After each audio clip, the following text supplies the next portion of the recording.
ಯಾಕಂತಂದ್ರೆ ನಮ್ಮ ಗ್ಯಾರಂಟಿಗಳಿದಾವಲ್ಲ ಜನರನ್ನ ತಲುಪಿದಾವೆ. ಆ ತಲುಪಿರೋದ್ರಿಂದ ಜನರಿಗೆ ಅರ್ಥ ಆಗಿದೆ. ವಿರೋಧ ಪಕ್ಷದವರು ಸುಳ್ಳು ಹೇಳ್ತಾ ಇದ್ದಾರೆ, ರಾಜ್ಯಪಾಲರು ಸತ್ಯ ಹೇಳಿದ್ದಾರೆ. ಸರ್ ಒಂದ್ ನಿಮಿಷ, ನಾವೇನ್ ಸುಳ್ಳು ಹೇಳಿದ್ದೇವೆ ಅಂತ ಹೇಳಿದ್ದಿಲ್ಲ. ನಿಮ್ ಪ್ರಪೋಸ್ ಮಾಡಿದ್ರಲ್ಲ ನರೇಂದ್ರ ಸ್ವಾಮಿ ಅವರು ತಮ್ಮ ಭಾಷಣದಲ್ಲಿ 10 ಸರ್ತಿ ಹೇಳಿದ್ರು, ನಾವು ನಮ್ಮ ಮುಖ್ಯಮಂತ್ರಿಗಳು ರಾಜ್ಯಪಾಲರ ಮೂಲಕ ಸುಳ್ಳು ಹೇಳಿಸಿಲ್ಲ ಅಂತೇಳಿ. ಅಂದ್ರೆ ನಿಮ್ ಪಕ್ಷದವರಿಗೆ ಗೊತ್ತಾಗ್ಬಿಟ್ಟೈತೆ ಎಷ್ಟು ಸುಳ್ಳು ಐತೆ ಅಂತ ಹೇಳಿ.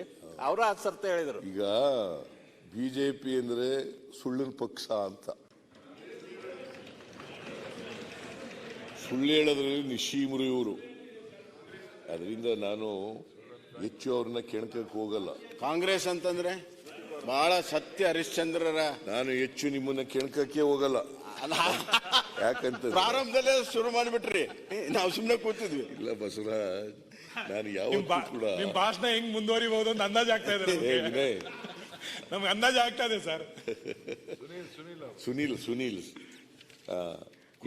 ಕೂತ್ಕೋ ಬಸವರಾಜ್, ಕಾಂಗ್ರೆಸ್ ಅಂತಂದು ಬಿಜೆಪಿನೂ ದೇಶಕ್ಕೆ ನಿಮ್ ಸರ್ಟಿಫಿಕೇಟ್ ಬೇಕಾಗಿಲ್ಲ. ಬೇಡ, ನನ್ನ ಸರ್ಟಿಫಿಕೇಟ್ ನಿಮಗೆ ಬೇಡ, ನಿಮ್ ಸರ್ಟಿಫಿಕೇಟ್ ನನಗೂ ಬೇಡ.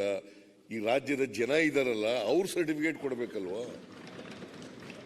ನನ್ನ ಸರ್ಟಿಫಿಕೇಟ್ ನಿಮಗೆ ಬೇಡ, ನಿಮ್ ಸರ್ಟಿಫಿಕೇಟ್ ಬೇಡ. ಪಾರ್ಲಿಮೆಂಟ್ ಚುನಾವಣೆಯಲ್ಲಿ ಕೊಡ್ತಾರೆ ಸರ್ಟಿಫಿಕೇಟ್. ಲೋಕಸಭಾ ಚುನಾವಣೆಯಲ್ಲಿ ಕೊಡ್ತಾರೆ, ಲೋಕಸಭಾ ಎಂಪಿ ಎಲೆಕ್ಷನ್ ದಾಗ ಕೊಡ್ತಾರೆ ಸರ್. ಕೂತ್ಕೊಳ್ಳಿ, ಆಯ್ತಪ್ಪ. ಮಾನ್ಯ ಅಧ್ಯಕ್ಷರೇ, ಜನ ಈಗಾಗಲೇ ತೀರ್ಪು ಕೊಟ್ಟಾಗ್ಬಿಟ್ಟದೆ, ಸರ್ಟಿಫಿಕೇಟ್ ಕೊಟ್ಟಾಗ್ಬಿಟ್ಟದೆ. ಅವ್ರನ್ನ ಅಲ್ಲಿ ಕುಳ್ಳಿಸಿದ್ದಾರೆ, ಇಲ್ಲಿ ಕೂತಿದ್ದವ್ರನ್ನ. ಆ ಸರ್ಟಿಫಿಕೇಟ್ ಅಲ್ವಾ. ಸರಿ, ನೀವು ಮುಖ್ಯಮಂತ್ರಿ ಆಗಿದ್ದಾಗ ನೀವು ಸೋತ್ 70ಕ್ಕೆ ಬಂದ್ರಲ್ಲ, ಅವಾಗ ಜನ ಅಲ್ಲಿ ಹೌದು, ಜನ ಅದಕ್ಕೆ ಜನ ಸರ್ಟಿಫಿಕೇಟ್ ಕೊಟ್ಟಿದ್ದು ಒಪ್ಕೊಂಡಿದೀವಿ ಅಂತ ನೀವು ಒಪ್ಕೊಳ್ಳಿ. ಅಲ್ಲ, ನಾವು ನೋಡಿ, ನಾನು ಒಪ್ಕೊಂಡಿದ್ದೀನಿ ನೋಡಿ. ಅಲ್ಲಿದ್ದವರೆಲ್ಲರೂ ನಾನು ನೀವಲ್ಲ, ಅಲ್ಲಿದ್ದವರೆಲ್ಲ ಹೇಳಿದ್ದಾರೆ ಹಿಂದೆ ಇದ್ದಾಗ 122 ಜನ ಗೆದ್ದಿದ್ದು, 80 ಜನ ಗೆಲ್ಲಿಸಿದ್ರು. ಅದನ್ನ ಒಪ್ಕೊಂಡಿದ್ದೀನಿ ಅಶೋಕ. ಅದೇ ಹೇಳಿ, ನಾನು ನಿಮ್ಮನ್ನ ಉದಾರತೆನೇ ಇಲ್ವಲ್ಲ ನಿಮಗೆ. ದೇಶದಲ್ಲಿ ನಿಮ್ಗೆ ವಿರೋಧ ಪಕ್ಷನೂ ಆಗಕ್ಕೆ ನೋಡಿ. ಈಗ ಮಾನ್ಯ ಅಧ್ಯಕ್ಷರೇ, ನಾವು ಒಪ್ಕೊಂಡು ವಿರೋಧ ಪಕ್ಷದಲ್ಲಿ ಕೆಲಸ ಮಾಡಿದ್ದೀವಿ. 2018ರಲ್ಲಿ ಜನ ಕೊಟ್ಟ ತೀರ್ಪನ್ನ ತಲೆಬಾಗಿ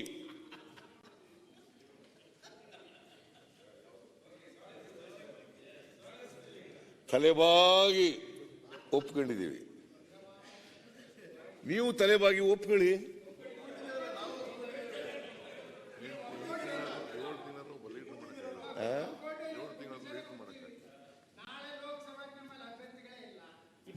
ನಾವೇ ಬರೋರು, ನರೇಂದ್ರ ಮೋದಿ ಪ್ರಧಾನಮಂತ್ರಿ. ಆಯ್ತಪ್ಪ, ಏನ್ ಹಂಗೈತೆ ತಮಟೆ ಹೊಡಿ. ಸರಿ ನೀವು ಹೇಳಿದ್ರಿ, ಬಸವರಾಜ ಬೊಮ್ಮಾಯಿ ಚೀಫ್ ಮಿನಿಸ್ಟರ್ ಆಗಿರುವಾಗ ಇದೇ ಪದ ಹೇಳಿದ್ರು. ಮೋದಿ ಅವ್ರು ಕರ್ಕೊಂಡ್ಬಂದು ಏನ್ ಗಲ್ಗಲ್ಲಿನೆಲ್ಲ ತಿರುಗಾಡಿಸಿದ್ರಿ ಪಾಪ. ಸರ್, ಈಗ ಅಸೆಂಬ್ಲಿ ಚುನಾವಣೆ ಇಲ್ಲ ಸರ್, ಈಗ ಇರೋದು ಪಾರ್ಲಿಮೆಂಟ್ ಚುನಾವಣೆ. ಏನಾಯ್ತು ಕೊನೆಗೆ? ಏನ್ ಪಾದಯಾತ್ರೆ, ಸಾರ್ವಜನಿಕ ಸಭೆಗಳು, ಏನ್ ಎಷ್ಟೊಂದು ಸಭೆಗಳು, ಎಷ್ಟೊಂದು ಪಾದಯಾತ್ರೆಗಳು ಕಳೆದ ಸಾರಿ ನಡೆಸಿದ್ರು. ಆದ್ರೂ ಕೂಡ ಜನ ನಿಮಗೆ ಆಶೀರ್ವಾದ ಮಾಡಲಿಲ್ಲ. ಆಮೇಲೆ ಒಂದು ಕೂತ್ಕೊಳ್ರಿ, ಆಮೇಲೆ ಮಾತಾಡಿ. ನೀವು ಬೊಮ್ಮಾಯಿಯವ್ರನ್ನ ಮಾಡಿದಂತ ಒಳ್ಳೆಯ ಕೆಲಸವನ್ನ ನೀವು ಯಾರ್ಯಾರು ಅಡ್ಜಸ್ಟ್ ಆಗಿ ಸೋಲ್ಸಿರಿ ಅಟ್ಟೆ. ಓನ್ಲಿ ಅಡ್ಜಸ್ಟ್ಮೆಂಟ್ ನಾವು ಸೋತಿ ಹೊರತು ಬಿಜೆಪಿಯಿಂದ ಸೋತಿಲ್ಲ ಅಂತ. ಈಗ ಬೊಮ್ಮಾಯಿಯವರಿಂದ ಸೋತಿಲ್ಲ, ನರೇಂದ್ರ ಮೋದಿ ಅವರಿಂದ ಸೋತಿಲ್ಲ. ನಿಮ್ಮ ಈ ಕಡೆ ಆ ಕಡೆ ಅಡ್ಜಸ್ಟ್ಮೆಂಟ್ ಇಂದ ಬಿಜೆಪಿ ಸೋತಿದೆ. ಅದು ಅಡ್ಜಸ್ಟ್ಮೆಂಟ್ ಅಲ್ಲಿ ಹೇಳಿದಿರಲ್ಲ ಮೇಲ್ಗಡೆ, ಇಲ್ಲ ಮೇಲ್ಗಡೆ ಹೇಳಿದಿರಲ್ಲ, ನೀವು ಮೇಲ್ಗಡೆ ಹೇಳಿದ್ಕೆ ನಿಮ್ಗೆ ಆಗಿಲ್ಲ ಏನು. ಈಗ ಬಸವರಾಜ ಬೊಮ್ಮಾಯಿ ಅವರು ಎದೆ ಮುಟ್ಕೊಂಡು ಹೇಳಿ, ಸಾರಿ ಬಿಜೆಪಿ ಅವರಿಗೆ ಸೋಲ್ತೀವಿ ಅಂತ ಹೇಳಿದ್ರಾ? ಹೇಳಪ್ಪ, ನೀನೇ ಹೇಳ್ರಿ. ಸೋಲ್ತೀವಿ ಅಂತ ಹೇಳಿದ್ರಿಯಾ? ಅಲ್ರಿ, ಗೆದ್ದೇ ಗೆಲ್ತೀವಿ, ಅಲ್ರಿ ಗೆದ್ದೇ ಗೆಲ್ತೀವಿ, ಮುಖ್ಯಮಂತ್ರಿಗಳೇ ದಮ್ಮಿದ್ರೆ ತಾಕತ್ತಿದ್ರೆ ಅಂತೆಲ್ಲ ಹೇಳಿರ್ಲಿಲ್ವಾ?